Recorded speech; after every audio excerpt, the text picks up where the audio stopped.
Parents et amis, avec Gilles Parent.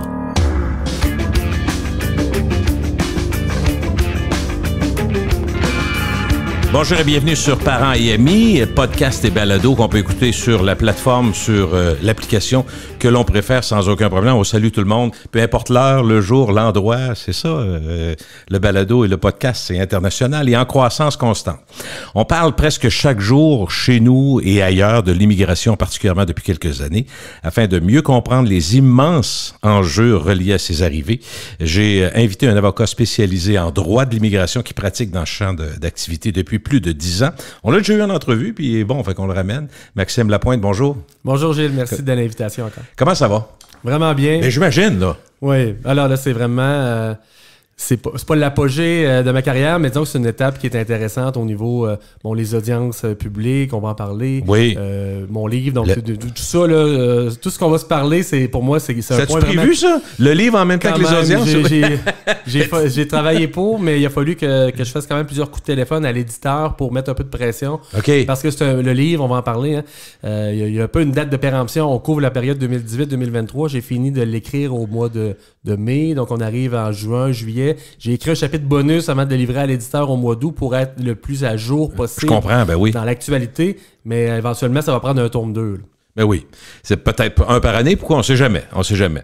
Le titre, c'est « Pour une immigration plus transparente » et je l'ai parcouru, je te le dis, écoute, je lis pas tout le temps, j'ai plus de temps qu'avant. Quand j'étais à la radio, on faisait 3-4 entrevues par jour, c'était plus difficile. Bien qu'il y en ait qui étaient plus disciplinés que moi, mais je l'ai parcouru avec intérêt, puis j'ai aimé le lien entre l'explication et l'actualité récente. C'est plus facile pour nous, puis d'autant que c'est pas une blague, l'immigration, peu importe l'aspect, l'angle par lequel on le regarde, on en parle fréquemment. Tu sais, dans nos discussions entre amis, à la maison, l'actualité est remplie de ça. Puis je pense moi, ça m'a aidé à voir plus clair.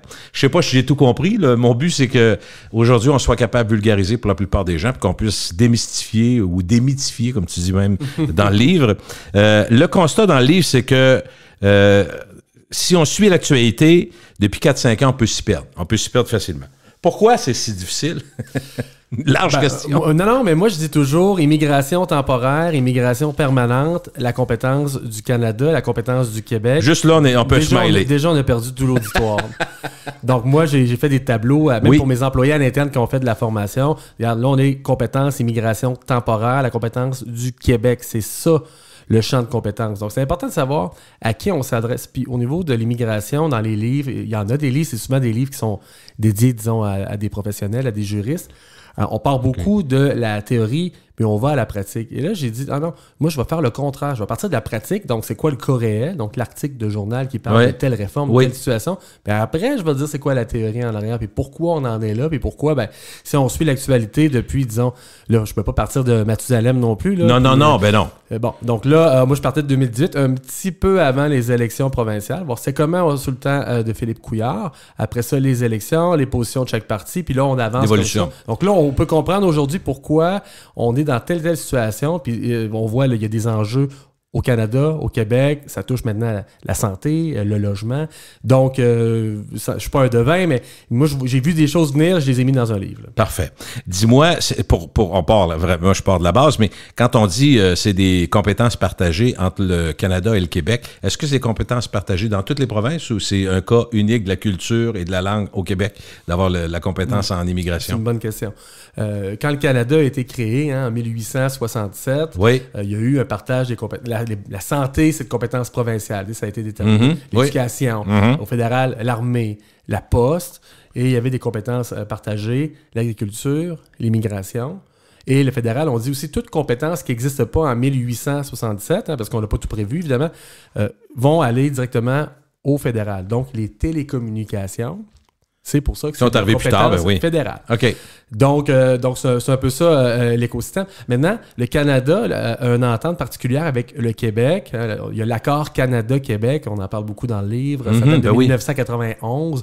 C'est l'accord sur la sélection des eaux-bains. Et c'est là qu'on voit L'objectif, c'était de garder une certaine proportion du Québec dans le Canada, le fait français, et que le Québec puisse sélectionner son immigration selon des critères qui déterminent au sein de l'immigration globale, générale, disons, du Canada. Est-ce que ça, c'est lié, pour faire la mesure, est-ce que c'est lié à la démographie de chaque province dans le Canada? Le pourcentage? Est-ce qu'on se fie... Le but, c'était de garder la même proportion. Mettons qu'on a 23%. Ben, c'est d'avoir le loisir de le maintenir, disons. Parfait. Donc, le Québec, histoire courte, peut sélectionner sa proportion du Canada. Donc, on est autour de 22,3, 22,5%.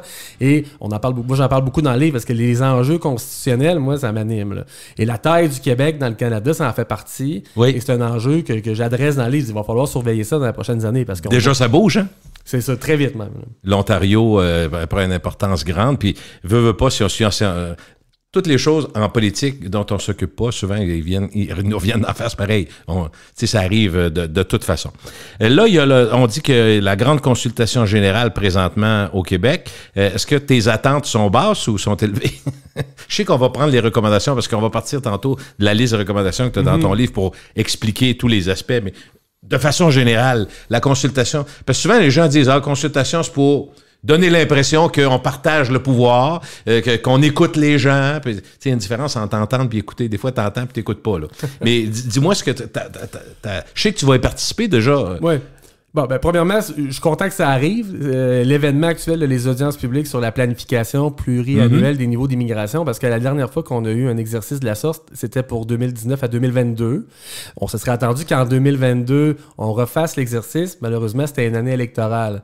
Donc, il y avait justement Alexandre Duval, journaliste Radio-Canada, m'appelle l'année passée. Il me dit « Maxime, le gouvernement n'est pas obligé de tenir une consultation pluriannuelle. » Dans la loi, c'est écrit le mécanisme, le plan d'immigration qui ressort de ça est obligé de sortir au 1er novembre, mais la consultation, on peut avoir un flottement, il faut croire. Et là, moi, ce que je commentais dans l'actualité à Alexandre Duval à Radio-Canada, c'est que je disais, on sait très bien que le gouvernement ne veut pas entendre parler d'immigration, surtout par des professionnels ou des organisations, des municipalités, à 2 mois d'une élection. Ben oui. Donc là, l'exercice se fait cette année, mieux vaut tard que jamais.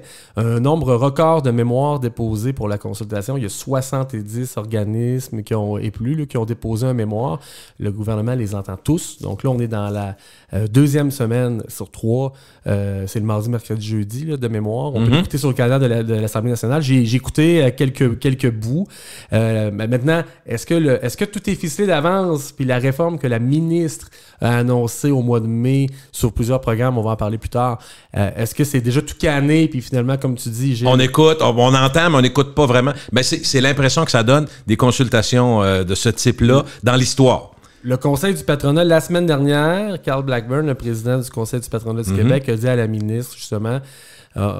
quel scénario là, vous optez, parce qu'on parle là, pour la résidence permanente, un scénario d'immigration, un à 50 000 nouveaux arrivants par année, l'autre à 60 000 et plus, on en parlera.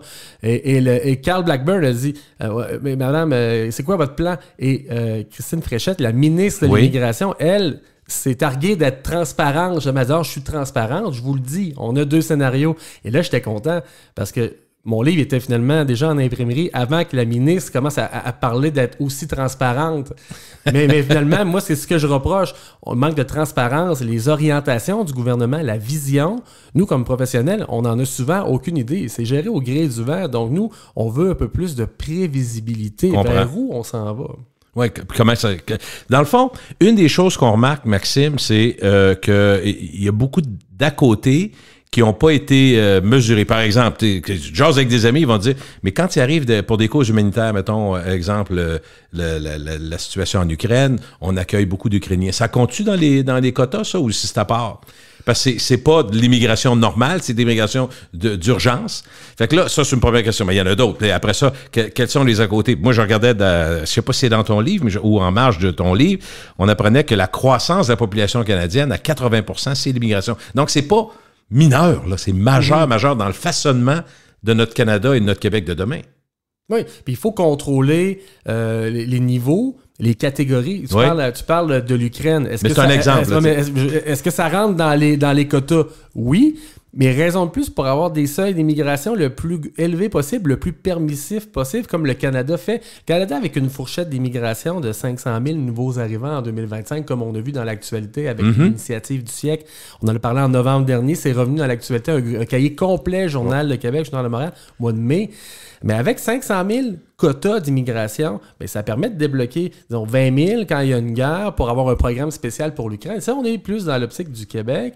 50 000 nouvelles admissions par année, mais avec peut-être 150 000 personnes qui attendent déjà dans la machine. Ça, il va falloir que tu t'arrêtes là-dessus tantôt, parce qu'il faut comprendre que pour nous autres, 50 000, ça veut dire 50 000, mais dans les faits, ce que tu dis, il y a déjà des gens sur le territoire ou dans la machine qui, depuis quelques années, sont ici. Là. Ou ils passent par ici, là, je sais pas. Non, mais absolument. Et donc, c'est une pourvoirie, l'immigration, finalement. Donc, quand la CAQ s'est fait élire en baissant les niveaux d'immigration de 20 %, moi, ce que je disais à ma conjointe, mes employés, mes amis, c'est tout le monde dans la machine va attendre 20 % plus longtemps. Parce qu'ils sont déjà dedans. Il y en a beaucoup dans ma chaîne. Et on le voit dans l'actualité. Et le niveau de... Puis le livre vient un peu de ça. Le niveau de précision journalistique par rapport à l'immigration des dernières années est rendu très élevé. Lisa-Marie Gervais dans Le Devoir, Sarah Champagne, entre autres, à la presse, Suzanne Colpron, au Journal de Québec. Journal de Québec, j'ai eu des ententes avec Catherine Bouchard. J'ai donné du jus, elle était contente. Alexandre Dubal, Radio-Canada. Bref, les journalistes s'intéressent à l'immigration. Et là, on va beaucoup plus creux qu'on en prend 50 000 si tu trop. Oui, c'est ça. Comme on avait en 2015, entre autres. On a-tu trop? Donc là, c'est vraiment telle réforme, qu'est-ce qui se passe? Et exemple, Le Devoir, cet été, on dit « Ah, mais Madame Christine Fréchette, la ministre, votre quota d'immigration dans la catégorie du regroupement familial, donc les parrainages, exemple, moi, je parraine ma femme étrangère, le quota à la sortie par le Canada, c'est entre 10 200 et 10 600 personnes, mais selon vos statistiques internes, il y a 36 000 personnes dans la machine, donc il y a un délai de 2-3 ans. Avant qu'eux autres puissent, OK. C'est mathématique. Donc, les seuils d'immigration, quand on en parle, ce qu'il faut comprendre, hein, c'est à la sortie. Donc, on a des gens dans la machine autant en attente de sélection par le Québec, parce qu'en vertu de l'accord Canada-Québec, le Québec peut sélectionner les gens qu'il veut dans la catégorie de l'immigration économique. Et ensuite, on va à l'admission. Le fédéral, lui, va regarder les antécédents de santé, sécurité. Donc, on parle de quoi? Examen médical, certificat de police, entre autres. Et il va finaliser le dossier pour lequel le Québec a déjà dit oui. Et c'est ce bout-là qui est important. C'est comme une duplicité, c'est-à-dire il y a une étape qu'on pourrait sauver, c'est ça, je comprends? Ben là, ça, c'est sûr, mais quand je fais des entrevues, exemple, avec Richard Martineau, puis il dit « Ouais, on devrait pas mieux avoir juste un palier de gouvernement, un peu comme les impôts. » Je dis « Oui, mais c'est le fédéral, il faudrait garder. » Et c'est sûr qu'il n'aime pas ça. Mais c'est ça. Mais pour l'immigration, c'est plus simple. Ah, la vision, premièrement, la vision. Hein? Avoir des seuils élevés, des projets pilotes, des politiques publiques. Le fédéral est quand même imaginatif.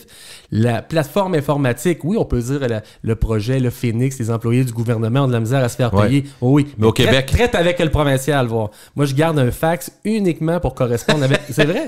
Ben, je sais que c'est vrai. C'est ça, pareil. Donc, la plateforme informatique, la vision et la simplicité. On le voit dans les formulaires, là, un rapport d'impôt provincial, fédéral. Là, il y en a un qui a 108 pages, l'autre en a 40. Environ, là, beaucoup plus compliqué au Québec, toujours. On est habitué, de toute façon. Hein, on a choisi le Québec pour ça. Mais donc, 2 paliers de gouvernement. Moi, je dis toujours, le fédéral est toujours la porte de sortie, mais c'est souvent la porte d'entrée. Exemple, un parrainage encore. Je parraine ma femme, elle est mexicaine, peu importe. Oui. Mais l'étape 1, c'est d'envoyer mon dossier au fédéral. Si le fédéral m'accepte, moi, comme parrain, là, je passe à l'étape 2, qui est le Québec. Si le Québec dit oui, évidemment, le Québec est temple. Étape 3, je reviens au fédéral. Donc, souvent, le Québec est une étape tampon entre 2 étapes fédérales. Il faut comprendre tout ça. Là.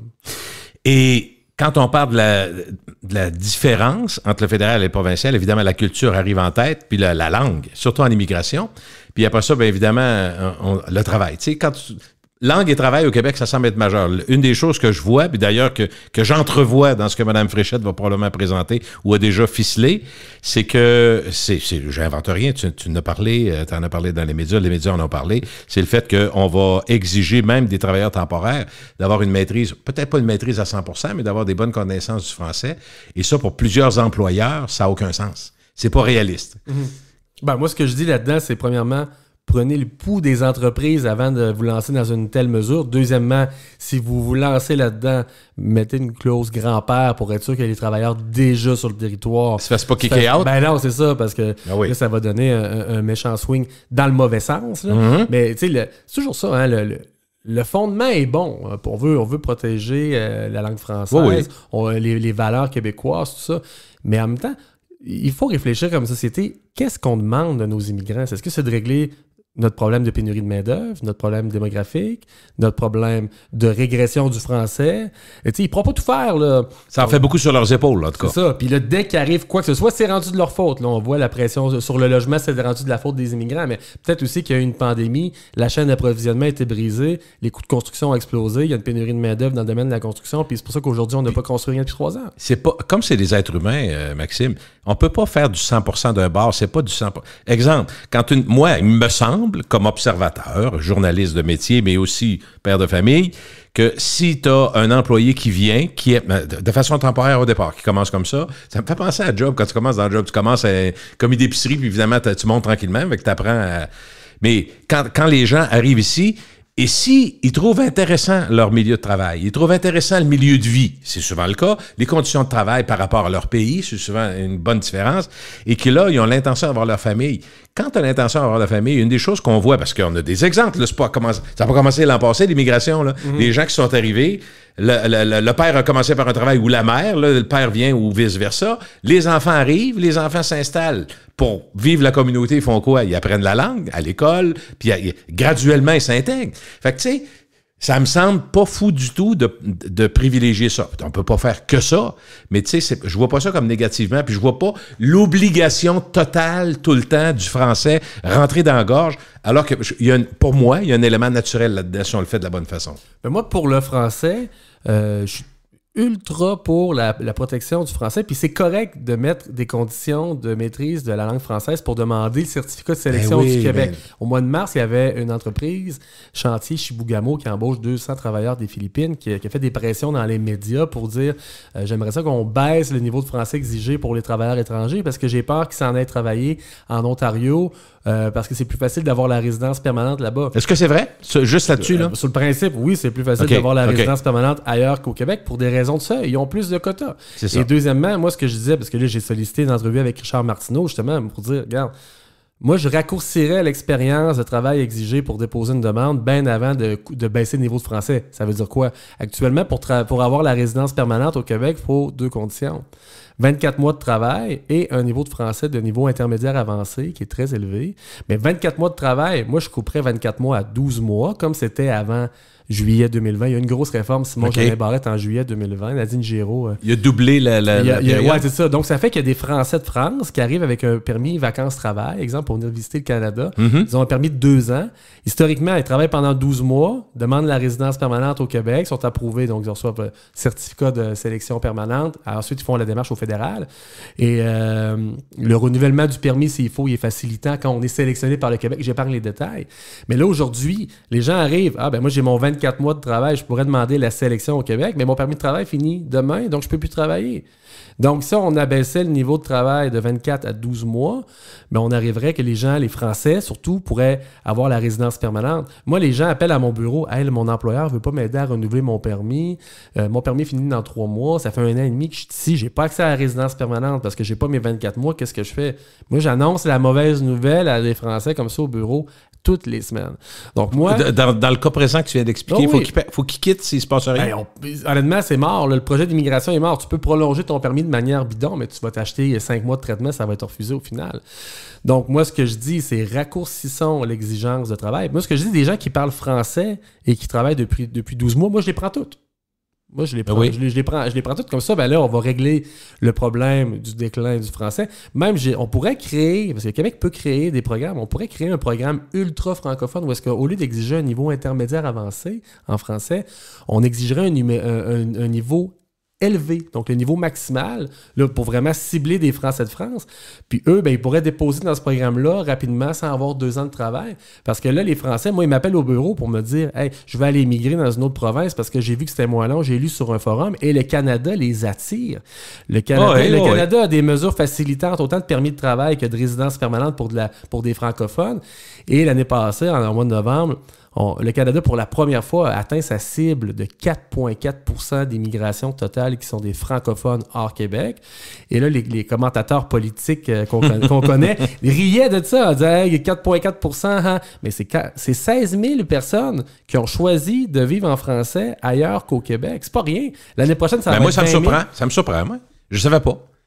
C'est énorme, là. Donc, le Canada courtise les francophones et le Québec doit avoir des conditions de sélection plus souples pour les garder ici, ça, c'est sûr. C'est-tu vrai, Maxime, qu'il y a des gens qui passent par le Québec pour certains aspects?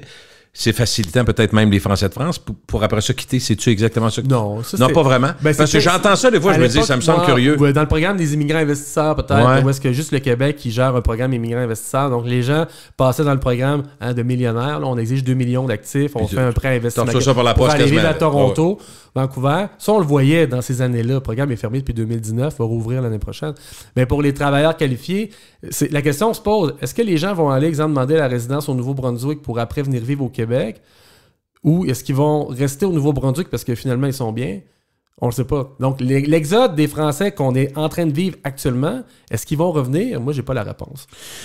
Une des choses qu'on dit, c'est quand on voit l'immigration, tu sais, là, on touche à plusieurs sujets avant d'arriver à tes recommandations, mais ça va se recouper, mais je pense qu'on n'aura pas besoin ça sera pas difficile de l'entendre deux fois pour mieux comprendre. Mais non, mais on se demande tout le temps, est-ce que les effets d'une immigration importante sont calculés? Parce que, regarde, comme là, présentement, il se croise beaucoup d'éléments dans l'actualité majeurs. Prenons les deux majeurs, le logement puis la hausse du coût de la vie. C'est bon, que tu sois immigrant ou pas, bon, ça compte. Mais le logement, c'est majeur, là. Il manque de logement. Fait que là, moi, ma crainte, écoute, tu vas rire, mais... Ben, tu vas rire, je sais pas si tu vas rire, mais j'ai peur qu'éventuellement, si on a vraiment des problèmes qui grandissent du côté du logement, puis il y en a, ils sont tellement majeurs, les problèmes actuels. Puis à toutes les fois qu'on donne maintenant, quand les ministres en parlent, ils disent, on a des programmes qui s'en viennent. Mais tu comprends, quand on met un programme en place, ça va prendre 5-6 ans, on ne réglera pas aujourd'hui. Fait que, est-ce qu'on n'arrivera pas un jour où des gens qui vont dire, ouais, là, les immigrants, s'il n'avait moins, peut-être qu'on aurait plus de place pour notre monde. Tu sais, sans dire que ça va être raciste. Tu comprends-tu mon point? Ah oui, absolument. J'ai peur d'une dérive comme ça parce que les gens comprennent pas tout. C'est pas clair. C'est tellement difficile. Aujourd'hui, on essaye de rendre ça plus simple et d'expliquer, mais c'est pas si simple. Donc, rapidement, des raccourcis, rappelons-nous, de certains dossiers. Hérouville, entre autres, où ça a dérapé complètement parce que les politiciens n'ont pas expliqué. J'espère que ça ne sera pas la même chose avec l'immigration qui déborde. On verra, mais de l'autre côté, c'est particulier. Le gouvernement finance des organismes comme Québec International, Montréal International, Société de développement économique de Drummondville. Pour aller faire des missions, dans le fond? Pour aller recruter des travailleurs étrangers, puis subventionne aussi, aide les établissements d'enseignement à aller recruter des étudiants internationaux. Donc, il ne faut pas se surprendre qu'il y ait des gens qui arrivent. Ah non, mais mon point, c'est juste qu'avec une crise du logement qui touche le monde à la base même, tu sais, dans le fond, la dignité, c'est de travailler puis avoir une place pour dormir puis manger, on est d'accord? Mais quand tu en as un là-dedans qui marche pas, là, souvent les gens se recroquevillent sur eux, là. C'est juste non, mais c'est ça. Mais moi, ce que je recommande, mais tu sais, c'est pas sexy, mais oui, on pourrait couper les subventions à Québec International pour qu'ils arrêtent d'aller faire des missions de recrutement international. Question d'arrêter de stimuler le recrutement international pour que le recrutement se fasse plus, disons, organiquement, tu sais, sans naturellement. Sans le booster aux stéroïdes, là, tu sais, exemple. Je comprends. Et pour les étudiants étrangers, mais tu sais, les cégeps vont se plaindre aussi, les universités vont se dire, parce que nous, les revenus des étudiants internationaux, nous, ça nous fait vivre, là. Donc, sauf que oui, un immigrant qui arrive va devoir se loger et de plus en plus, on le voit, ils arrivent avec leur famille. Ça, c'est un peu nouveau, hein, parce que certains emplois ne permettent pas d'avoir un permis de travail ouvert pour la conjointe et souvent, donc, les gens viennent seuls. Quand l'entreprise recrute, moi, ça m'arrive souvent, l'entreprise dit, j'ai recruté, peu importe, un cuisinier du Maroc. Bon. Et là, parfait. Là, le permis de travail finit, donc on renouvelle. Et là, même l'employeur, des fois, dit, je savais pas, il est marié, il a 3 enfants, qu'est-ce qu'on fait? Donc là, nous, on fait les permis pour tout le monde, mais donc, ça fait que, puis on va en parler plus tard dans mes recommandations, il y a plus de monde sur le territoire qu'on peut le penser, là. Des travailleurs étrangers, leurs familles, des visiteurs qui sont jamais repartis, des étudiants... Sont-ils tous comptés dans les chiffres, eux autres? Absolument pas. C'est dur à avoir le... Ça en est un autre problème dans tes recommandations que j'ai bien aimé. À peu près, ou ma deuxième. Ça n'a aucun sens. Il va falloir comptez-les, là. On peut savoir combien. Pour déterminer les seuils en conséquence. Mais tu sais que c'est la base en tabarouette, là. Moi, c'est ce que je trouve. Hey, mais quand on nous dit, écoute, je te dis ça de même parce que c'est pas moi qui l'invente, là, mais on dit qu'il est pas parfait, notre système d'immigration au Canada. Selon les journalistes, ça craque de partout, c'est tout croche. Ouais. Mais on dit que c'est reconnu quand même comme un des moins pires. Je vais le dire comme je le pense. Un des moins pires au monde. Est-ce que c'est vrai, ça, Maxime? Oui. Il y a pire que nous. Il ressemble beaucoup à l'Australie, finalement. L'Allemagne s'en est inspiré justement au niveau d'une grille de pointage là, pour avoir un profil, disons, d'immigrants. Il y a des pays... Désiré, dans le fond, l'immigrant désiré. Il y a des pays qui n'ont pas besoin de programmes d'immigration performants parce que les frontières sont tellement peu étanches. Chez nous, il faut y penser, là, 3 frontières sur 4, 2 c'est de l'eau, une c'est gelée, l'autre c'est les États-Unis. Donc, on n'a pas d'afflux massif. On peut parler du comme l'Italie, par exemple. Ben, c'est ça. Non, ouais. Donc, c'est pour ça que des fois, quand on entend les chroniqueurs qui disent mais on prend plus de nouveaux arrivants par capita que la France, c'est sûr.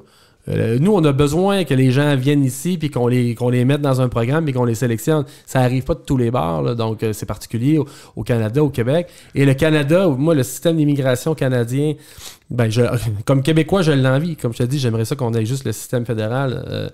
Ça éviterait beaucoup de paperasse. On le voit dans la réforme de Christine Fréchette.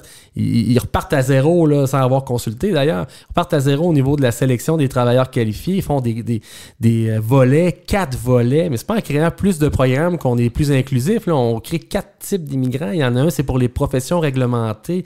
C'est dur. Même nous, comme professionnels, on le comprend même pas.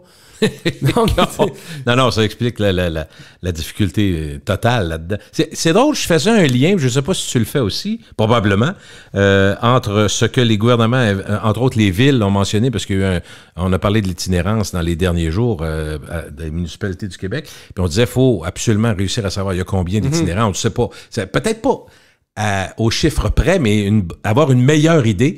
Puis en même temps, c'est un peu ça qu'on demande de l'immigration. On peut-tu savoir qui est dans le système, qui est déjà là, qui s'en vient?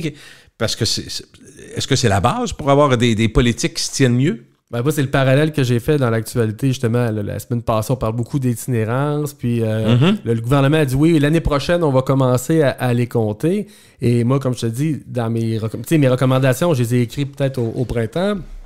Et on va y arriver, mais je me suis mis une note, là, tu vois, quand je te montre ici, j'ai écrit itinérant parce que je pense que c'est un exercice qui est important là, de commencer à voir qui est sur le territoire. Et même la ministre Fréchette, elle quand même est compétente, la ministre. Elle va faire du millage aussi. Elle vient d'arriver là, avec, il y a eu 3 ministres de la CAQ en 4 ans. C'est pas rien. Là. C'est pas tous les ministères que ça a brassé autant des poursuites en plus des manifestations. Je t'épargne les détails.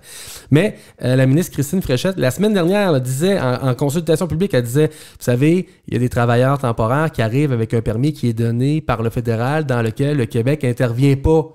Et j'ai dit, bravo, je suis content que vous le sachiez. Vos prédécesseurs ne le savaient sûrement pas. Qu'il y avait des gens qui arrivaient avec... C'est ça qu'elle a fait ses devoirs. Elle sait de quoi elle parle. Elle sait, mais elle sait pas combien. Donc, moi, je ramène. Comptez-les. Exactement. On y va, on va les prendre, les recommandations. De ce que j'ai lu, il y en a 12, à moins que tu n'aies rajouté d'autres. Non.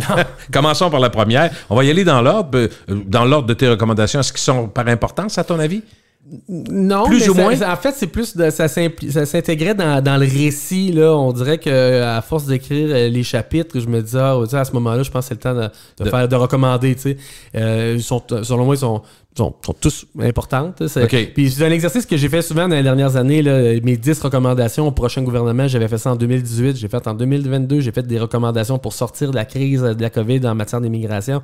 J'ai fait des recommandations sur l'industrie de la restauration, hôtellerie, pour les aider à performer. J'aime ça recommander. Là, c'est facile de chialer et de dire ça marche pas, mais... Oui, on fait quoi? C'est toujours la question. On peut chialer sur... D'ailleurs, râler, on aime ça. En fait, je pense que c'est le propre de toutes les nations. On aime ça chialer, on chiale contre le gouvernement, on se dit on paye, puis on n'a pas ce qu'on peut. Mais après ça, après que tu te dis, il y a ça qui marche pas, c'est quoi ton idée? Est-ce quelque chose qu'on peut faire? Qu'est-ce qu'on devrait faire? C'est ça qui est le fun. Moi, c'est ce que j'aime de ça. Ça me semble quelque chose de constructif. Dans les audiences publiques, de ce que j'ai écouté, c'est souvent ça. La personne présente son mémoire et ensuite, le gouvernement, les 2-3 partis d'opposition, ils posent des questions. Puis c'est souvent, oui, mais monsieur, qu'est-ce qu'on peut faire de mieux? Qu'est-ce qu'on peut faire de plus? Donc moi, quand je vais présenter le 28 septembre, mais ça va être voici. Voici, j'ai une liste. On va les lire ensemble, puis pas de problème. Là. Moi, je vais expliquer le fondement de ma pensée. Puis j'ai l'impression que si c'était suivi à la lettre, on réglerait quand même beaucoup de problèmes. Là. Est-ce que toi, dans ton métier, ce que tu as choisi d'être avocat en immigration, est-ce qu'une période comme ça, en termes de travail, c'est quelque chose d'intéressant? Est-ce que tu vois ça comme c'est fantastique?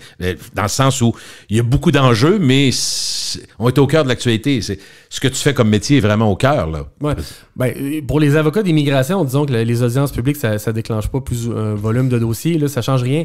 Mais c'est plus pour moi qui Tu sais, moi, en 2014, j'avais écrit un document de réflexion sur l'immigration au Québec que j'avais présenté à la commission de révision permanente des programmes du Parti libéral, puis j'avais déjà des recommandations en 2014. Tu sais, je suis pas tombé de la dernière pluie. Ça fait longtemps que j'ai... moi, je disais dans ce livre-là, améliorer la sélection et la rétention. Tu sais, c'est ça mes valeurs. Là, ma conjointe au bureau a dit, c'est pas des valeurs, là, mais pour moi, oui. Tu sais, je me lève le matin, comment je peux améliorer la sélection des ressortissants étrangers? Ça veut dire le programme fonctionne mal, je le dis. Puis la rétention, comment faire pour que les gens restent au Québec? Donc, ça veut dire, des fois, d'avoir justement des programmes qui permettent de déposer. Il y a des gens, là, il y a beaucoup plus de gens qu'on pense aujourd'hui qui ne se qualifient pas à un programme d'immigration, mais qui sont des Français de France, des francophones, des bouchers, des plongeurs, des soudeurs, peu importe. Ouais. T'es-tu intéressé, toi, à l'autre côté de la médaille? C'est-à-dire, nous, ce que l'on sait de qui on reçoit, puis qu'est-ce qu'ils peuvent faire, qu'est-ce qu'ils amènent comme problème et comme résultat. Et de l'autre côté, de quelle façon eux autres apprennent autrement dit, comment on vend le Canada et le Québec ailleurs? Est-ce que tu as regardé ça un peu? Ben, honnêtement, c'est particulier. Le Canada, le Québec, tellement une bonne réputation à l'international qu'on n'a pas à faire une très grosse promotion. Okay. Non, c'est un naturel pour bien du monde. C'est le paradis, en fait. C'est plus le contraire. Les gens déchantent souvent en arrivant ici en disant hey, c'est pas parfait, là. Mais non, c'est sûr que non. Mais on est chanceux, là. Le Canada a très bonne réputation. Le Québec, honnêtement, la réputation du Québec à l'international a été affectée par plusieurs réformes de la CAQ dans les dernières années. Mais la demande est tellement forte. Puis le quota à la sortie, 50 000, tellement petit que ça paraît pas. OK, ça paraît pas tant que ça. Bon, la première recommandation de Maître Lapointe, créer une commission de révision permanente des programmes d'immigration pour s'assurer de l'efficacité et de la compétitivité de ceux-là. C'est ça. Ben, c'est un peu ça. Premièrement, c'est regardons les programmes d'immigration qu'on a. Ça, l'idée là, de ce commentaire-là, c'est exemple le programme Expérience québécoise qui demandait 12 mois de travail et un niveau de français. Et peu importe la catégorie d'emploi, avant 2020, donc tout le monde y avait accès. La CAQ s'est dit, là, il faut baisser l'immigration de 20%, mais il va falloir couper quelque part. Donc, ils ont dit, en mettant des conditions plus onéreuses, donc 24 mois de travail au lieu de 12, exemple, et en limitant les emplois qui sont considérés peu spécialisés se qualifient plus. Donc, ça veut dire qu'on a retardé l'accessibilité à la résidence permanente pour des gens. On rend ça plus dur pour certains. C'est ça, je comprends? D'une main, on a enlevé à certaines personnes et d'autres mains, on a créé des programmes pilotes dans l'industrie de la transformation alimentaire, les technologies de l'information et les préposés aux bénéficiaires. Et ces programmes pilotes-là, qui avaient un quota de 550 personnes, ben, il y a eu 92 personnes qui ont déposé dedans. Donc, les programmes ne performent pas. Parce qu'on demandait des choses trop contraignantes. Exemple, 2 ans de travail, un niveau de français, des talons de paye du pays d'origine. Moi, avec des préposés aux bénéficiaires de Madagascar, là, la documentation dans le pays d'origine, c'est difficile. Même le fax n'était pas là. Ah non. Ça, c'est des étampes. Là, oui. Donc, premièrement, c'est regardons les programmes d'immigration qui existent actuellement et vérifions. Est-ce que ce programme-là, exemple, est trop populaire? Donc, il faudrait monter le quota. Est-ce qu'il est pas assez populaire? Et pourquoi ils ne performent pas aussi? Donc, on pourrait les mettre à la trappe. Ce programme-là, on va fermer. Il n'y avait personne. Puis, regardez aussi le coût de revient. Moi, dans mon rapport en 2014, je regardais beaucoup ça. Ça coûte combien au gouvernement de traiter un dossier, exemple, de travailleurs qualifiés? À l'époque, c'était, exemple, 785 $ de frais gouvernementaux, mais ça coûtait 850 $ au gouvernement de traiter une demande. Donc, on s'appauvrissait à chaque dossier. Okay. Donc, moi, ce que je dis, c'est, premièrement, assurez-vous là, que les frais gouvernementaux couvrent la dépense de salaire des fonctionnaires. Déjà là, ça va être une belle avancée. Là. OK, donc ça, cet élément-là est majeur. Pas si compliqué. Ben, il n'y a rien de simple, dans le fond, si tu veux pas le faire. Si tu as volonté, ça peut se faire. Ben, c'est un petit rapport. Là. On regarde dans les 5 dernières années, il y a eu combien de demandes. Tu sais, exemple, il y a le programme des entrepreneurs là, pour une compagnie qui veut créer... un entrepreneur qui veut créer une compagnie innovante avec l'aide d'un incubateur d'entreprise. Le quota annuel, c'était 25. Tu sais, à 25 personnes par année, il n'y a personne qui va faire la promotion de ton programme parce que tout le monde va avoir peur que le quota soit rempli pendant que tu travailles ton dossier. Donc, ça, c'est pas parfait non plus. Donc, quel programme a performé, sous-performé, surperformé? Est-ce qu'on analyse aussi les façons de venir ici qui peuvent nous aider à s'intégrer? Exemple, là, c'est pas dans les recommandations, à moins que tu me dises ça l'est dedans, là, mais mettons ceux qui viennent pour les études. On dit qu'une des façons les plus faciles de rentrer, c'est de venir étudier à temps plein. C'est presque jamais refusé, si je comprends bien. Quand mettons que tu dis, moi, je pars de l'Afrique, puis je m'en viens étudier à Laval. Là. Il y a eu... là, Gilles, t'as-tu tout lu mon livre? Là? Parce qu'il y a les taux de refus d'étudiants étrangers africains par le Canada pour des dossiers d'étudiants du Québec, ça a fait scandale. Il a fallu que Jean Boulet, le ministre de l'Immigration, là, fasse des représentations au fédéral. Et fédéral était déjà un peu sous enquête. Il y a un comité qui disait que les fonctionnaires d'Immigration Canada, il y avait peut-être des préjugés raciaux. Donc, on avait tendance à penser, est-ce que les dossiers du Québec francophone sont refusés? Non, il y a des établissements, exemple, Cégep à Jonquière, 78% de refus de taux de... Oui. Donc, c'est majeur. Maintenant, est-ce que l'éducation... c'est bon pour avoir une première intégration au Québec? Oui, absolument. Mais si tu vis ici des mois et des mois, des années et des années, il me semble que tu as déjà un bon pas de fait dans l'intégration. Mais la ministre est là-dedans. Elle est en train de réparer un peu l'erreur, justement, de Simon-Jolin Barrette de 2020 en permettant de sélectionner des étudiants étrangers en tout temps, indépendamment des quotas d'immigration. Parce qu'historiquement, si le quota, exemple, c'est 50 000, s'il est plein au mois d'avril, on arrête, ça va l'année d'après. Mais là, en sélectionnant des étudiants en continu, ben ils vont pouvoir... Mais moi, je dis, faites attention, on veut pas... C'est tellement dur d'avoir un certificat de sélection du Québec, on en parle depuis déjà une demi-heure. Oui. Donnons pas des certificats à des étudiants chômeurs. Donc moi, ajouter une condition de travail au volet minimal, diplômé du Québec, comme c'est le cas actuellement...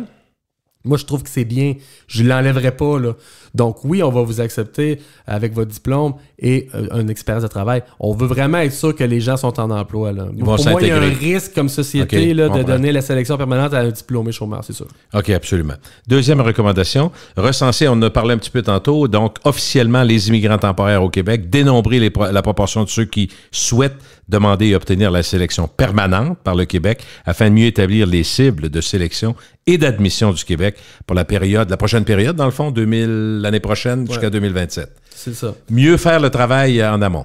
Ouais. On veut savoir, là, les étudiants étrangers, justement les travailleurs étrangers, qui sont des fois, comme on l'a dit tantôt, issus d'un programme fédéral, donc le Québec en a aucune idée, qui sont sur le territoire. Il y avait un article dans le journal que je commentais à la presse l'année dernière. Une Française qui se plaint à Tim Hortons, elle dit « Ah, j'ai pas aimé ça, les impôts, c'est cher, puis finalement, je suis reparti en France. » Mais je dis, elle est venue ici, elle s'est plainte, elle est repartie dans l'ignorance totale du Québec. Là, on l'a pas vu passer, nous autres. Le ministère de l'Immigration Québec avait aucune... était pas dans... Parce qu'elle arrive d'un programme fédéral qui s'appelle le programme Expérience internationale Canada, qui donne des permis de travail facilitants pour des 18-35 ans de plus de 30 pays. Et moi, c'est un programme que j'utilise. J'aime bien mieux utiliser le programme fédéral qui va vite pour régler la pénurie de main-d'œuvre que de jongler Québec-Canada. Donc, nous, on a utilisé beaucoup ce programme-là. Et donc là, on le sait pas, hein, il y en a combien. Là, dans le journal, il parlait l'autre jour de 364 000 résidents non permanents. Donc, ça veut dire des étudiants, des travailleurs. Mais il y a beaucoup de visiteurs. Moi, je le vois au bureau. Là, c'est nouveau depuis, je te dirais que les frontières ont qui se disent visiteurs ou qui sont vraiment qui arrivent visiteurs? En visiteur, mais des gens qui arrivent en visiteur et qui m'écrivent, hey, je veux me trouver un contrat de travail, peux-tu m'aider? Puis là, premièrement, c'est pas un contrat de travail qu'on trouve. Il faut trouver un employeur qui veut faire une démarche dans le programme des travailleurs étrangers temporaires. Puis nous, c'est pas un service qu'on offre. Là. Mais des fois, l'employeur va me dire, il y a quelqu'un qui est en visiteur, là, Tunisie, il est arrivé ici, là, on veut l'engager. Là. Donc, c'est vraiment nouveau. Les gens arrivent sur le territoire, se magasinent des jobs. Ils font ça à l'envers, autrement dit. Ouais, on peut penser qu'aussi, ils vont peut-être faire un essai au restaurant, un chiffre ou deux pour se faire tester. C'est vraiment pas parfait. Là. On n'a pas le droit de travailler, pas de permis de travail, mais souvent les employeurs me disent « Ah, mais non, il est en formation. » Mais non, il n'est pas en formation. Il vole la job d'un Canadien et c'est l'esprit du programme des travailleurs étrangers temporaires de ne pas faire ça. Là. OK. Donc, en comptant les gens qui sont des résidents temporaires qui aimeraient immigrer au Québec, ben déjà là, je pense qu'on va faire le saut, puis deux, on va falloir qu'on débloque des quotas d'immigration en conséquence, parce que si on dit, finalement, il y a 148 000 travailleurs étrangers qui aimeraient immigrer au Québec de manière permanente, et ici, on voit que dans le plan d'immigration du Québec, dans la catégorie des travailleurs qualifiés, il y a 32 000 quotas, exemple, ben on le sait qu'il y en a pour 4 ans, là. OK. La recommandation numéro 3, rendre public le nombre total de personnes ayant une demande de déclaration d'intérêt active sur... ça, c'est un programme? Arima, c'est un programme, c'est ça? C'est une plateforme. OK. Je te laisse aller, mais je vais te l'expliquer. Et le nombre de demandes de validation d'offres d'emploi permanents au sein du MIFI, c'est le même qu'on le dit? Ouais. Afin de connaître avec précision le nombre de personnes intéressées à émigrer au Québec, qu'elles soient présentes au Québec ou hors du Québec. Donc, tu veux connaître les intentions d'avance. Bon, oui. Depuis 2018, le Québec s'est positionné un peu comme le fédéral sur le principe de la déclaration d'intérêt. Avant, on était dans le premier arrivé, premier servi. Je ne sais pas si tu te rappelles, dans le livre, tu l'as vu. Oui. Il y a 18 000 dossiers. On en entend beaucoup parler des audiences publiques, justement. Québec solidaire, Guillaume Clich-Rivard revient là-dessus, les 18 000 dossiers. Histoire courte, c'est le gouvernement voulait basculer du premier arrivé, premier servi à une plateforme où est-ce que moi, je veux immigrer au Québec, je mets mon nom dans le bassin et on me donne des points selon la région où je veux m'établir, mon poste. Et là, on va m'inviter. Donc, le but, c'est d'avoir une meilleure sélection. Pouvoir dire, c'est ce profil-là que je veux et pouvoir jouer un peu avec, changer les conditions en cours de route. Donc là, Arima, c'est ça, c'est pour arrimer les profils aux besoins du Québec. Et la validation d'offres d'emploi permanents, dans un contexte de grille de points, il y a moyen d'avoir plus de points si l'employeur dit moi, je veux te donner un emploi permanent. Donc, il y a un formulaire à remplir, on paye des frais. Et ça va donner plus de points. T'es comme parrainé par ton employeur? C'est comme une confirmation, comme quoi il y a un emploi qui t'attend, mais ça n'engage à rien. Et dans la réalité, avec la réforme de 2020, où est-ce que je t'ai compté tout à l'heure, on a enlevé beaucoup de postes et on a rallongé l'expérience de travail. La validation d'offres d'emploi est comme venue un peu patchée par en arrière pour dire c'est rendu le moyen de scorer plus fort dans Arima. Et moi, je pense, j'ai pas le chiffre, mais je pense qu'il y a plusieurs centaines de milliers de demandes là-dedans, des gens qui ont déposé leur intérêt à immigrer au Québec. Et il y en a que ça va rester dans la banque parce qu'ils ne seront pas sélectionnés. Mais je me suis inscrit sur un forum sur Facebook dans la dernière année et je voyais des gens en Afrique, exemple, ingénieurs, qui ont déclaré leur intérêt, ils ont été invités rapidement, ils ont été sélectionnés par le Québec sans jamais avoir d'expérience préalable ici. Le fédéral les a traités aussi très rapidement parce que les délais de traitement fédéral, ça va bien de ce temps-là, on est content. Donc sur Internet, eux, ils disent leur date sur le forum. Déclaration, telle date, mise en empreinte digitale, mon médical. 8 mois plus tard, sont approuvés, tandis qu'on a des gens ici qui travaillent, qui n'ont pas encore accès à la résidence permanente parce qu'à l'intérieur du Canada, on leur demande 2 ans d'expérience de travail. Donc là, ça vient 2 poids, 2 mesures. Là. Mais c'est inégal. Là. C'est presque injuste, même. Moi, je trouve qu'on ne devrait pas favoriser des gens à l'extérieur du Canada. Il y a suffisamment... Ceux qui sont déjà ici. Il y en a suffisamment de gens ici qui veulent immigrer pour remplir les quotas d'immigration pour 5 ans. Là. Donc, en les comptant, c'est ça qu'on va aller identifier. On va dire, OK, les gens sur le territoire, il y en a de temps. Des déclarations d'intérêt, des gens qui ont déposé leur profil. À l'intérieur du Québec, on en a tant. À l'extérieur du Québec, on en a tant. Puis, à la sortie, mais notre goulot, nous, c'est 50 000. Mais il y a peut-être 1 million de demandes dans Arima. Tu sais, on le sait pas. Non. Radio-Canada disait que dans les premières semaines, il y avait déjà 115 000 demandes de déclaration d'intérêt. Imagines-tu? Ça veut dire qu'il y a des dossiers qui, d'une certaine façon, sont même pas lus, sont pas vus encore. Ah non, eux autres sont juste... Ils attendent dans la banque, puis si jamais... Ils ont besoin, ils vont l'en chercher. C'est ça, ils sont pas analysés, c'est ça. Mais ça, c'est un autre problème. Il y a des gens qui sont invités à déposer un dossier complet, mais finalement, l'agent du Québec dit, le MIFI, Ministère Immigration, Francisation, Intégration, dit « Ah, ben vous faites pas les points. » Puis moi de répondre « Mais pourquoi vous avez invité la personne à déposer si elle faisait pas les points? » Vous le saviez? Ben, oui et non, parce que les gens, quand ils font leur demande de déclaration d'intérêt, des fois, ils vont surpondérer leur niveau de langue, exemple. Ou, donc là, les gens mettent un peu n'importe quoi pour être pigés, mais le ministère... Mais pendant ce temps-là, le ministère s'est appauvri de 100$, c'est comme on a calculé. Oui, parce qu'il faut qu'il soit traité. Fait que c'est ça. Donc, moi, les statistiques de refus de ce programme-là, je serais quand même curieux aussi. Là. Donc, c'est vraiment... C'est un audit là, qu'on doit faire là, au ministère de l'Immigration. Là.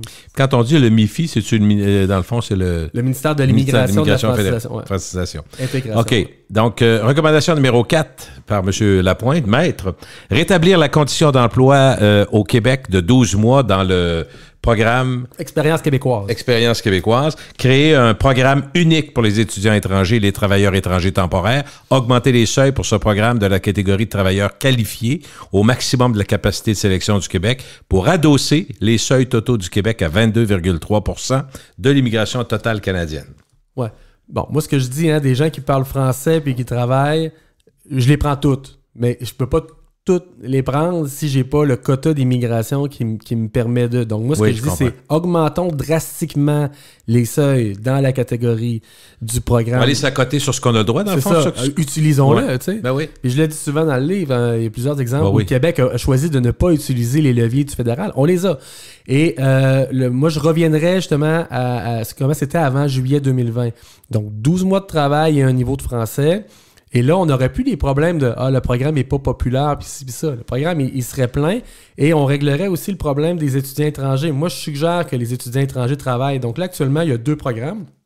Programme Expérience québécoise pour les étudiants diplômés et l'autre pour les travailleurs étrangers temporaires. Moi, je ferais un programme. Donc, oui, tu as gradué. De toute façon, le fédéral te donne un permis de travail post-diplôme de la même durée que tes études qui te permettent de te trouver une job. Quand tu auras, ça peut être 6 mois à la limite, mais mettons 12 mois de job, tu demanderas la sélection permanente dans le programme. Au lieu de ce que la ministre actuellement voit, il y a 4 volets de sélection permanente. Un volet pour les compétences spécialisées, un volet pour les compétences intermédiaires, un volet pour les professions réglementées, puis un volet pour les talents d'exception. On ne sait même pas ce que ça veut dire, un talent d'exception. L'exemple qu'il donnait le ministre, c'est un... Ça ne va pas être toi, mettons? Non, mais exact, il disait un carry price. Mettons un carry price, il fait pas les points, mais il veut immigrer au Québec. Mais on le veut, mettons. Fait que là, il faut qu'on y débloque une place pour lui, mais tu sais, ça va laisser beaucoup trop de place à la subjectivité. Tu sais, c'est qui est bon? Moi, je pense que c'est un peu l'idée de Pierre Fitzgibbon, entre autres, qui parlait déjà dans les médias dans les derniers mois d'avoir une porte ouverte pour la filière à batterie puis pour des Coréens, tu sais. Ouais. Des Coréens, exemple. Mais des Coréens, ou peu importe le pays. En créant des classes comme ça de programme, c'est sûr qu'il va y avoir du bouffonnage, là, parce que ça va être trop subjectif. Puis les professions réglementées, bref. Donc moi, je reviens à, tu travailles depuis 12 mois, tu parles français, on te prend jusqu'à temps qu'on accote notre levier du fédéral. Et quand la ministre disait, les étudiants étrangers, on va les accepter en continu, ben moi, je disais ça déjà en 2017-2018 au gouvernement. Excluez des seuils d'immigration, le fameux 50 000, les gens qui travaillent dans le programme Expérience québécoise, qui travaillent depuis 12 mois et qui parlent français, excluez-les des seuils, parce qu'on ne veut pas dire « Ah ben là, monsieur, on est rendu au mois de juillet, notre quota est plein, ça va aller à l'année prochaine. » On ne veut pas les faire attendre sur les lignes de côté pour des raisons administratives. On veut clencher leur dossier, qu'ils deviennent des résidents permanents et les éviter d'avoir des renouvellements de permis de travail à pu finir aussi avec des risques de refus. OK. Donc, c'est faciliter l'affaire. Rendre ça plus simple. Moi, ce programme-là, 12 mois de travail, niveau de français, honnêtement, vient mettre dans la déchiqueteuse la réforme de la ministre de 4 volets de sélection permanente ultra compliqué. Dans les volets, il y en a un, c'est on demande un niveau de français et un niveau écrit. Dans l'autre, non. Ça devient compliqué. Donc, moi, c'est 12 mois de français, 12 mois de travail, niveau de français, bienvenue. Là. C'est ça mon idée. Là. OK. Ouais. Rendre ça plus simple, plus accessible. Peut-être plus réaliste aussi, vu que ça fait 10 ans que tu es là-dedans tous les jours. Plus performant, c'est sûr. Là. OK, parfait. Recommandation 5. Pour tous les programmes de sélection permanente, dépouiller le nombre de demandes en attente de sélection par le Québec et en attente d'admission par le Canada avant de se positionner sur un seuil d'immigration pour 2024. Ouais. Faire la job avant d'arriver sur la pronostic. Regarde bien, là, au mois de mai, la ministre Christine Fréchette présente là, justement les orientations du gouvernement, présente son plan 2024-27 et on parle du plan à l'admission par le Canada. Donc, c'est le Québec qui dit « Traite-moi », c'est des vrais chiffres, là, 450 demandes dans le programme des immigrants investisseurs pour les gens d'affaires. Actuellement, on est à 4300, OK? Mais l'inventaire, c'est 15 000. Donc, actuellement, là, on est déjà à 5-6 ans d'attente dans la catégorie des gens d'affaires. Et là, le gouvernement pense baisser, diviser par 10 le nombre à la sortie.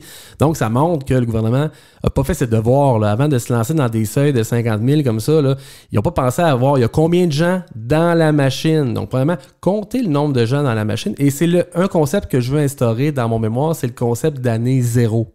Donc, on devrait avoir 2 années 2024. L'année 2024, qui vient dépomper les inventaires. Ça veut dire, exemple, les parrainages, on l'a dit tantôt. Il y a 36 000 personnes. Le quota, c'est 10 000. Tu n'as pas le choix, là. Claire les 36 000 avant d'en prendre un autre. Puis après ça, quand tu auras 0 inventaire, là, tu repartiras. Regarde, Parti québécois, eux, ils ont une cible de 35 000 à la sortie. Mais ça te donne-tu une idée à quel point ils connaissent pas ça? Il faut être mal conseillé pour suggérer 35 000 quand on le sait qu'il y a peut-être 150 000 demandes. Vide la machine. Puis peut-être que 35 000, ça va être la capacité d'accueil réelle du Québec. Mais sûrement pas quand on sait qu'il y a des travailleurs étrangers, il y a des gens avec un statut temporaire qui sont déjà ici. On est un peu déconnectés. Mais comptons-les avant de déterminer les seuils de 2024. Parce que, comme je te dis, actuellement, dans le plan 2024-2027, on divise par 10 les dossiers à la sortie, entre autres dans la catégorie des gens d'affaires. On va rallonger les télétraitements x10.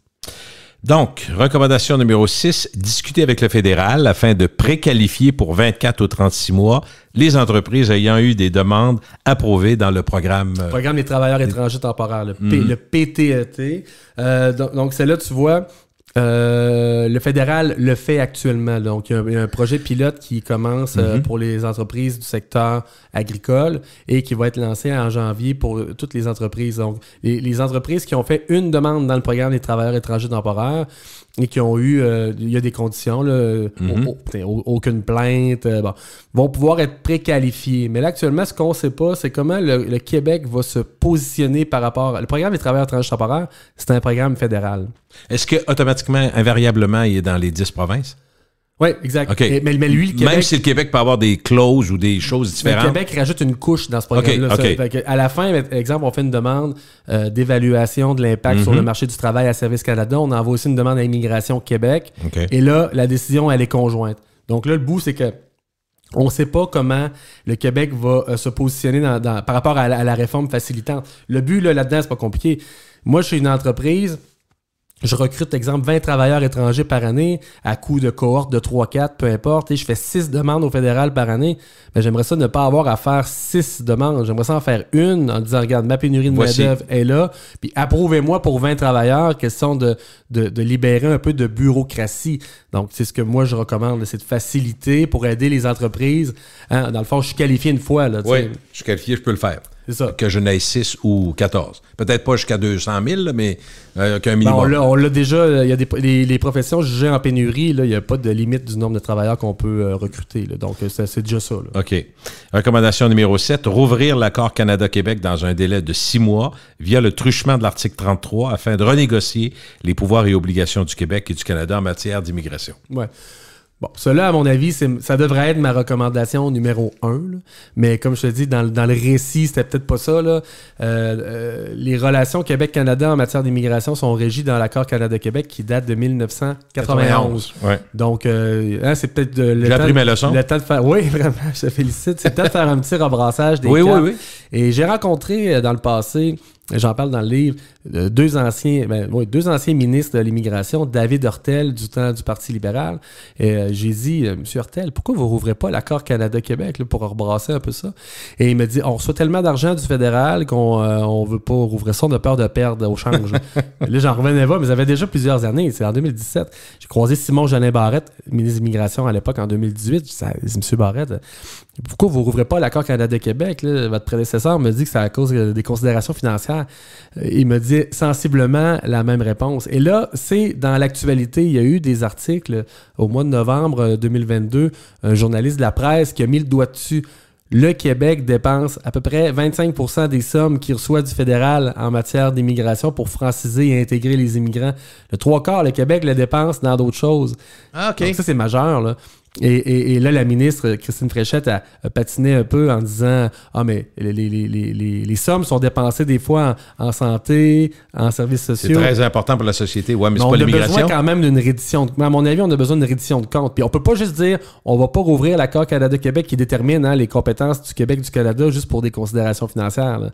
C'est comme si moi, mon père, il m'avait jamais enlevé mon virement automatique de 10$ de ma paye par semaine quand j'étais au secondaire, mais moi, ça faisait 6 mois que j'avais un autre job. Là. Il faut le dire, là, le fédéral, vous nous en transparence? Ben, c'est ça. Mais ça en est un élément majeur. Non, mais moi, là-dessus, j'ai l'impression que le Québec reçoit beaucoup trop par rapport au petit pourcentage d'immigration qu'il reçoit. Le Québec, autour de 2020, recevait environ 12% de l'immigration canadienne, mais recevait 50% des sommes par rapport aux autres provinces. Ils bâtissent. Donc, les autres provinces se plaignent. Et quand j'ai croisé, ça c'est intéressant, l'année dernière, j'ai croisé Jean Boulet, l'ancien ministre de l'Immigration, qui a été malheureusement disqualifié du poste. Mais quand Je l'ai... Sa phrase malheureuse, hein, je pense que c'est ça. Oui, c'est phrase. Mais quand je l'ai croisé, ce qu'il me disait, lui, je l'ai croisé dans un restaurant à Montréal, je disais hey, bonjour. Ce qu'il me dit subtilement, c'est bientôt, c'est le fédéral qui va vouloir rouvrir l'accord Canada-Québec parce qu'eux, ils s'en rendent compte qu'ils en donnent trop. Là. C'est ça. Donc, rouvrons l'accord Canada-Québec, déterminons quelle taille on veut que le Québec ait dans le Canada, quel programme et comment on veut orchestrer la sélection de nos gens. Parce que là, actuellement, on le voit, le fédéral, des fois, a des visées. Exemple pour des réfugiés. Le Québec devrait prendre sa proportion de réfugiés dans le Canada, le fait pas. Donc, s'il veut pas le faire, au moins qu'il l'écrive dans le nouvel accord. Dis-nous, ça fait pas de notre affaire, on en veut moins. Peu importe, mais je pense que c'est le temps d'avoir une discussion avec le fédéral parce qu'on l'a vu en 2022 avant les élections. Là, le fédéral dit au Québec, vous avez suffisamment de pouvoir. François Legault dit, nous, on veut tous les pouvoirs, mais est-ce que vous savez ce que ça implique, tous les pouvoirs, des passeports, des visas, des frontières? C'est pas parfait. Là. Donc, c'est important que tout le monde comprenne un peu les tenants et aboutissants des compétences Québec-Canada en matière d'immigration.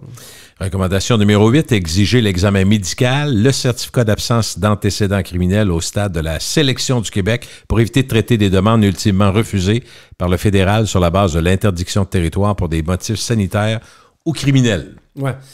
Donc, le Québec sélectionne ses immigrants de la catégorie d'immigration économique, donne un certificat de sélection du Québec. Ensuite, on envoie un dossier complet au fédéral avec la preuve que le Québec a dit oui. Et le fédéral, lui, va regarder la santé et la criminalité.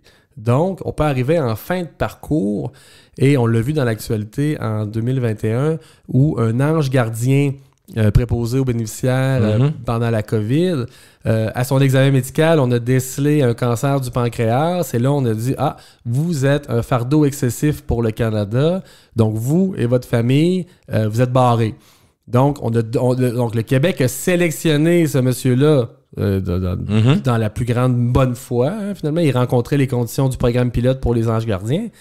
Mais à la fin du processus, le fédéral lui dit non. Donc, les certificats de sélection, il n'y en a tellement pas beaucoup, 50 000. Donc, on ne peut pas les gaspiller. On aimerait ça savoir en amont. Est-ce que vous avez des accusations criminelles, monsieur? Comme ça, nous, on ne va pas vous recommander au fédéral si nous, on le savait. Surtout que l'effet d'une recommandation québécoise pour quelqu'un qui fait une demande, OK, il m'accepte d'une certaine façon, mais c'est pas fini. Il reste l'étape suivante. Puis l'étape suivante, Gilles, peut durer des années. Oui. Si le quota d'immigration, c'est actuellement, les gens d'affaires, c'est toujours l'exemple que je donne, 4 000 dossiers par année, il y en a 15 000, c'est 5 ans. Donc pendant 5 ans, ta santé peut détériorer aussi. Tu peux faire un crime. J'en ai des fois qui m'écrivent... Tu peux changer d'idée aussi. Ouais. 5 ans. Non, absolument. Ça, il y a n'a pas tant. On l'a pour les gens d'affaires dans le programme Immigrants Investisseurs, les dossiers qui ont été déposés en 2019, les gens viennent plus. Les gens viennent plus parce qu'ils disent là, j'en ai encore pour 6 ans au fédéral. Puis, by the way, je me suis trouvé un autre programme dans un autre pays, puis je suis parti. OK, bye. Ouais. OK. Donc, recommandation numéro 9, recenser les sans-papiers au Québec afin d'en faire le rapport au fédéral et exiger du fédéral un sursis des renvois sur le territoire québécois d'ici l'entrée en vigueur du programme de régularisation des sans-papiers. Là-dessus, il y a deux choses. Là. Un, le fédéral parlait l'année dernière de créer un programme pour régulariser des sans-papiers. Il disait qu'il y avait entre 20 000 et 500 000 sans-papiers au Canada. Et s'engageait à créer un programme pour les régulariser. Mais on ne parlait pas des gens à refuser ou les chemins à Roxham. C'était des gens qui sont là depuis plusieurs années et qui ont complètement disparu. Et moi, je commentais avec Mario Dumont l'année passée, puis Mario Dumont disait « Ouais, 20 000, 500 000. » Ben moi, je disais « Si tu prends une gageure et tu veux pas te tromper, c'est une belle fourchette. Là, entre 20 000 et 500 000. » Mais je dis il y en a peut-être 2 millions, monsieur Dumont. Et là, il a sursauté. Quoi? Mais on le sait pas. On les a pas comptés. Donc, le Québec, évidemment, n'a pas compétence dans tout le pays, mais au moins sur la province, devrait commencer à créer une plateforme en ligne pour que les gens se déclarent. Et là, les journalistes me disent « Ah, mais là, comment on va faire pour savoir que c'est pas la Gestapo? » Ben, je dis, si on leur donne la résidence permanente au bout de la ligne, je pense que les gens vont se déclarer. Là. Le but, moi, je pense, c'est le statu quo, c'est inacceptable. Là. Mais non. Mais honnêtement, des gens qui traînent sur le territoire depuis 5, 10, 15 ans, il y en a beaucoup plus qu'on pense. Deuxièmement, les services frontaliers, applique la loi sur l'immigration, hein, qui dit qu'exemple, quand on a une demande de réfugié qui a été refusée, on a 30 jours pour quitter. Si on ne quitte pas, on a une mesure d'expulsion. Et les agents des services frontaliers, bref, doivent déporter les gens. Et il y a beaucoup de dossiers médiatisés. Donc, j'en ai couvert un moi-même. J'en ai vécu un, là, plongeur, restaurant Continental l'année dernière. On a évité son expulsion. J'étais en train d'aller le reconduire à Montréal en auto quand j'ai eu le courriel de l'agent des services frontaliers qui m'a dit que c'était annulé. Est-ce que ça prend toujours un coup d'éclat médiatique pour La réponse est oui. Et dans les dernières semaines, il y en a eu, là, exemple, une famille au Chili.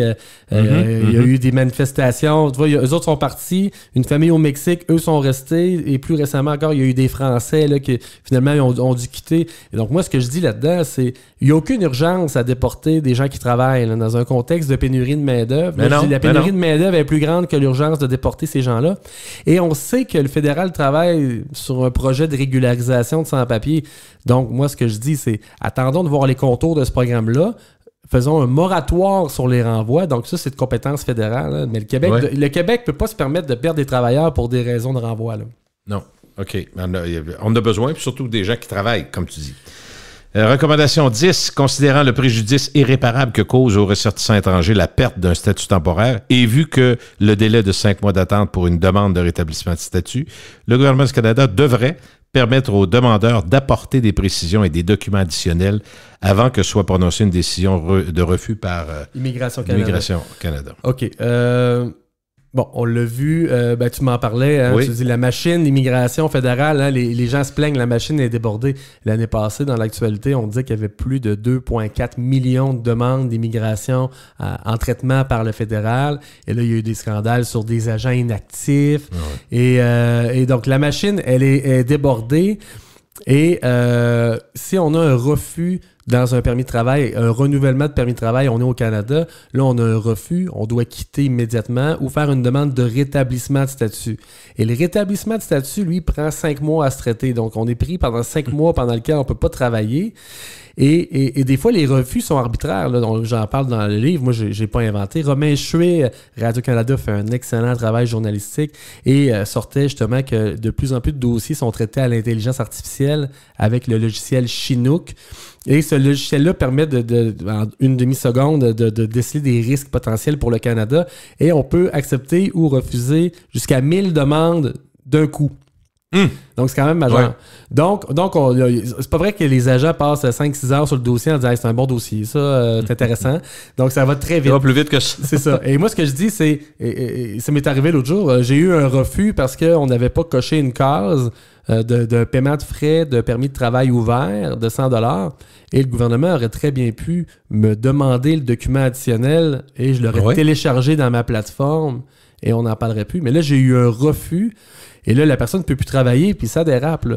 Donc, un dossier d'immigration qui dérape, c'est très dur à remettre sur le droit chemin. Je te l'ai dit, c'est 5 mois minimum. Là. C'est fou. Donc, le Québec devrait faire des pressions au fédéral pour dire, là, les refus, là, donnez-leur une intention de refus, donnez-leur 30 jours pour fournir un document additionnel. Exemple, on a l'impression, monsieur, que vous avez mal rempli votre formulaire, vous avez demandé un permis de travail ouvert, mais vous n'avez pas accès. Là, parce qu'il y en a beaucoup, là, des Français, puis sans jugement, là, c'est dans les médias souvent, les immigrants parfaits, je ne sais pas si tu t'en rappelles, écoute, ça fait pas si longtemps, c'est au mois de janvier, ils sont parfaits, mais les chroniqueurs politiques disent ils sont parfaits, ils ont fait tout ce qu'il fallait. Non, ils ont demandé un permis auquel ils n'avaient pas accès, ils ont été refusés, c'est pas si compliqué que ça.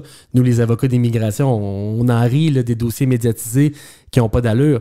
Mais si le gouvernement leur avait dit, on a l'impression que vous avez fait une demande dans le mauvais programme, on vous donne 30 jours pour vous... Il aurait pu se réhabiliter, dans le fond. Il aurait pu au moins reprendre le bon chemin, au lieu de dire, bon, mais vous ne pouvez plus travailler depuis hier. Donc, bye. Puis là, ça dérape après ça. Donc c'est ça. Le statut au Canada, c'est important, mais ça, c'est vraiment un engagement que le Québec doit discuter avec le fédéral. Dire, écoute, sur le territoire du Québec, là, avant de refuser, demande-leur de vérifier pour être sûr, s'il te plaît, parce que perdre un travailleur dans un contexte de pénurie de main-d'œuvre, c'est difficile. Et pas juste ça. L'être humain qui perd sa job de même, la dignité, on sait, c'est le travail. C'est souvent ça, la base d'à peu près tout le monde. Ça touche une famille, ça dérange. C'est pas juste des règles, c'est pas juste des lois, puis des bouts de papier, puis des réunions. C'est des vies, là. C'est ça. C'est ce que on le voit, là. Les gens disent, hein, derrière les numéros de dossier, il y a des humains, là, aussi. Ben oui. En immigration, c'est particulièrement vrai. Recommandation numéro 11. Augmenter 10. Mais non. Ah non, c'est pas, excuse-moi. Non, mais faut que tu suives, là. Non, c'est ça. On dirait. C'est toi qui les écrit. C'est l'intelligence artificielle qui a fait tes recommandations, non? Chat GPT, mais.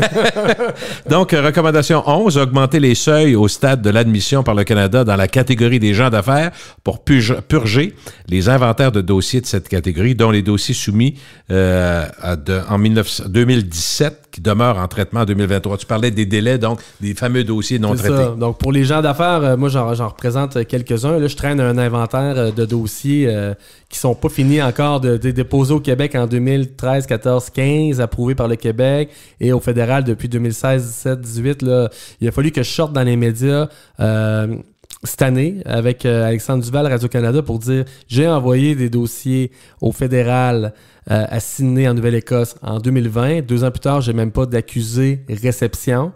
Et là, finalement, le gouvernement, il y a des gens qui font une revue de presse. Et étrangement, une semaine après, mes numéros de dossiers sont sortis, là, un en arrière de l'autre. Mais tu sais, c'est plate de devoir. Mais ça n'a aucun sens. Ça peut pas marcher de même tout le temps des coups de gueule là, dans les médias. Ben, c'est ça. Donc là, moi, ce que je dis là-dedans, c'est purgeons les inventaires. Tu sais, on en a parlé. Il y a à peu près une quinzaine de mille de dossiers individuels là-dedans. Et là, le gouvernement du Québec s'apprête à rouvrir son programme des investisseurs l'année prochaine. Programme des entrepreneurs aussi, il y a un volet pour créer une entreprise ou acheter une compagnie qui était fermée depuis déjà 2018. Donc, avant de rouvrir, videz votre inventaire pour être sûr qu'on puisse sélectionner par le Québec et faire l'admission par le Canada dans un délai intelligent, là, parce qu'actuellement, c'est pas ça du tout. Donc, vidons les inventaires. Mais j'ai 6 dossiers comme ça, des travailleurs autonomes, des entrepreneurs de France, Belgique. C'est lourd à porter pour moi parce que dès 2 ans, pas de numéro de dossier. Là, tu peux essayer de les rassurer le premier 6 mois. Écoute, il y a une pandémie. Là. Moi, je l'ai envoyé à la bonne adresse. Mais après ça, on appelle le député. Le député fait des démarches. Le dossier est en attente d'encaissement. Mais 2 ans, c'est pas pour ouvrir le dossier, juste ouvrir l'enveloppe. Donc, ça, c'est des situations vraiment à l'interne. Quand j'en parle à des gens comme toi, tout le monde fait « Mais non, ça n'a pas d'allure. » Mais nous, entre avocats, on est comme « Ah, je suis rendu à 1 an et demi pour le numéro de dossier, je panique pas. » Donc, c'est vraiment particulier, le double standard. C'est désespérant par moment. Puis d'autre part, ça explique pourquoi il y a des gens qui lâchent prise et qui vont ailleurs. Absolument.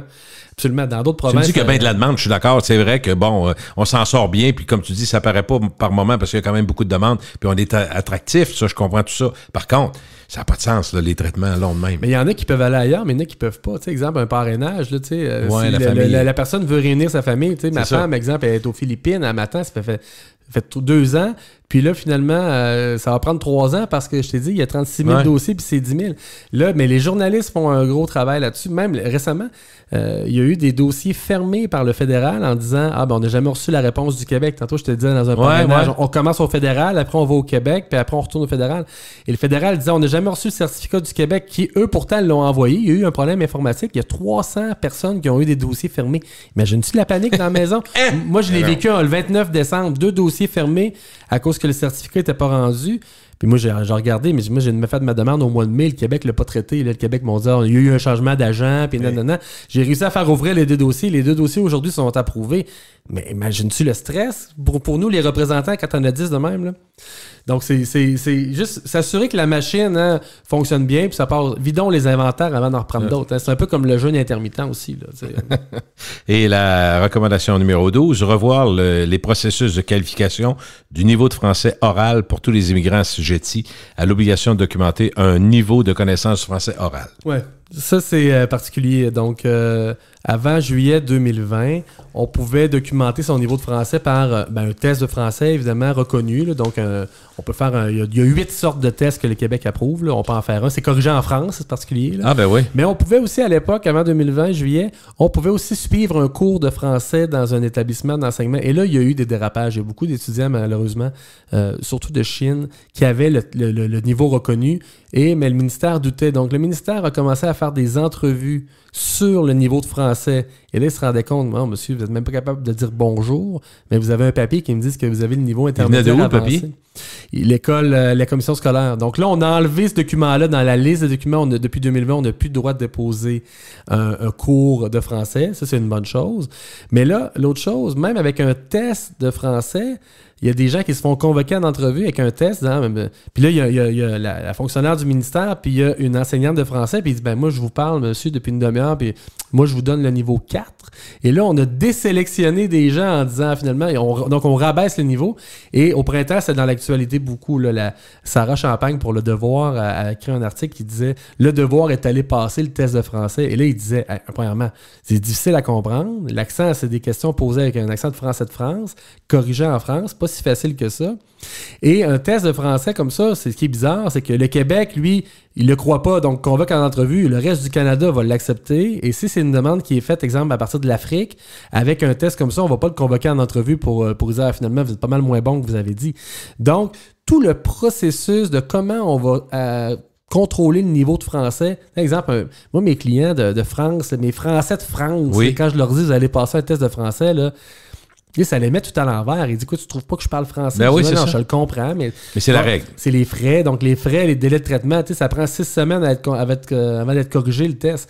Donc, ça retarde ta demande de 6 semaines et ça retarde tout ton dossier d'immigration. Puis là, des fois, ton permis de travail finit, c'est serré. Donc, ça fait 40 ans que tu vis en France ou 20 ans, ça se peut que tu parles français, là. C'est ça. Donc, le niveau de français, comment on le contrôle? Il faut avoir... Tu sais, il y avait un article dans l'actualité. C'est un des premiers que j'ai commenté à Radio-Canada, de mémoire, je dirais 2019. Une étudiante au doctorat refusée pour son niveau de français parce qu'elle, dans son doctorat, elle avait un chapitre de sa thèse qui était en anglais. Donc, son diplôme la qualifiait pour le volet étudiant du programme Expérience québécoise, mais... son niveau de français, le relevé de notes ne la qualifiait pas. Et elle a écrit une lettre au ministère en disant « Donnez-moi plus de temps de faire un test. » Mais évidemment, la lettre, elle ne s'est pas rendue dans le dossier. Elle a été refusée avant, puis elle a appelé les médias pour se plaindre. Moi, je commentais, mais je pense que c'est la première fois que je commentais à Radio-Canada. Je n'étais pas pour dire « Madame, vous n'avez pas lu, là. C'est écrit que ça prend un test de français, vous ne l'avez pas envoyé. C'est écrit que le doctorat avec un chapitre en anglais ne vous qualifie pas. Pourquoi vous appelez les journalistes en braillant? » J'ai dit « Bon, peut-être que les fonctionnaires sont zélés, puis que le niveau de français pourrait être traité d'une autre manière. Mais la réalité, la dame, elle ne se qualifiait pas. Mais reste que l'enjeu du niveau de français et au Québec, c'est oui, on veut protéger le français, mais quel document on demande? Puis si on te donne un document, accorde-y de l'importance. Là. Donc, c'est ce bout-là. Mais ça va bouger cet automne. Là. Il y a eu de l'ouverture dans les derniers mois. Le ministère commence à permettre, exemple, un tel diplôme de telle école de France. Mais il faut comprendre, en immigration, il y a beaucoup de stratagèmes, il y a beaucoup de faux documents, il y a beaucoup de stratégies frauduleuses. Donc, le gouvernement vient qu'ils ne savent plus comment distinguer le vrai du faux. Donc, c'est pour ça que des fois, ça prend des gens là, qui leur expliquent en disant peut-être que vous pourriez considérer tel document. Parce que sinon, pourquoi vous demandez un test de français, convoquer tout le monde en entrevue de sélection en personne? Là, puis il pourrait le faire en Zoom, là, bonjour, monsieur. Ah oui, ça peut se faire, quand je comprends. Ça prendrait 30 secondes. Là, il sauverait du temps. C'est une des façons, pour certaines choses, dont celle que tu parles là, tout le Zoom, toute cette technologie-là nous aide à aller plus vite et à être plus efficace. Pas pour tout, mais il y a bien des choses que c'est vrai. Je lisais quand même le plus gros succès de l'histoire commerciale du Québec, les magasins, les dépanneurs Couche-Tard.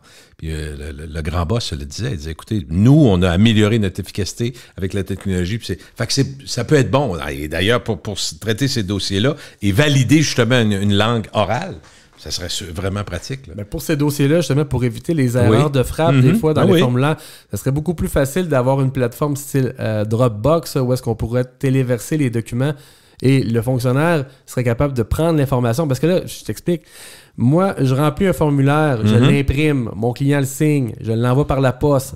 À la poste, l'enveloppe est ouverte, le dossier est scanné, est envoyé à un agent en télétravail qui, lui, va venir saisir la donnée. Exemple du passeport, tout ça, dans son interface à lui pour imprimer un certificat de sélection. Ça, c'est la vraie vie, là, ce que tu racontes là. Donc, pour m'imprimer un certificat de sélection qui va m'être envoyé par la poste, que moi, après ça, je vais pouvoir faire une demande au fédéral avec. Donc, moi, j'ai un département de papeterie au bureau pour gérer ça, mais à la base, fondamentalement, on ne devrait pas avoir des formulaires à remplir. En 2023, on devrait juste donner les documents. Puis l'agent en charge va pouvoir le regarder, le saisir dans son interface.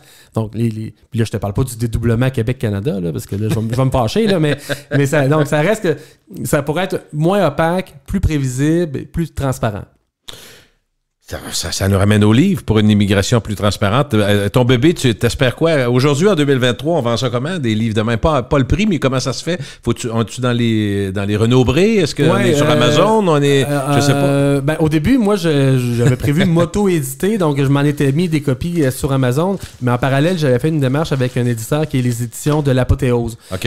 Eux, ils se placent à peu près à mi-chemin entre un compte d'auteur puis un éditeur, disons, majeur. Okay. C'est-à-dire, on débourse un petit montant pour les livres, mais on a accès au salon du livre, les librairies. Donc il est vraiment sur la bonne track. Là, donc, si vous arrivez en librairie, vous dites, je veux pour une immigration plus transparente, ça se peut qu'il n'ait pas stock, mais il commande puis ça va arriver. Donc, ça, j'étais content parce que moi, je m'en allais. J'étais à mon compte. Mais tu connais pas ça, je m'en allais le faire tout seul. Là, l'entrepreneur en toi. C'est ça.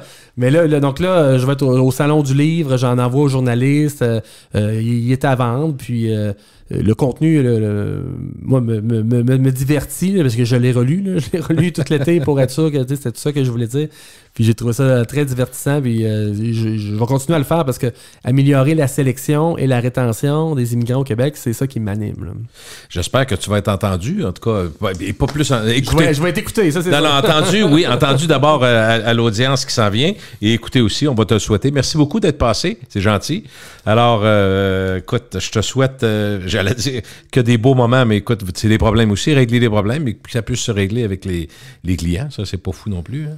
Non, on est là pour ça, puis essayer de vulgariser, parce que tu me demandais à qui s'adresse mon livre, mais c'est un peu ça. Hein.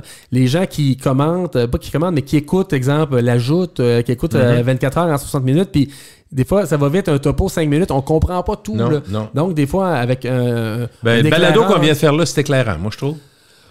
Pour moi, oui, puis ça me fait plaisir de vulgariser, même si des fois, c'est un peu aride, mais... comme je l'ai dit, immigration temporaire, permanent, compétences Canada, Québec, on a perdu tout le monde en partant. Oui, puis on n'a pas fini d'en parler. Non. Ça, c'est clair. Merci beaucoup, Maxime. Maxime Lapointe, maître Maxime Lapointe, pour une immigration plus transparente.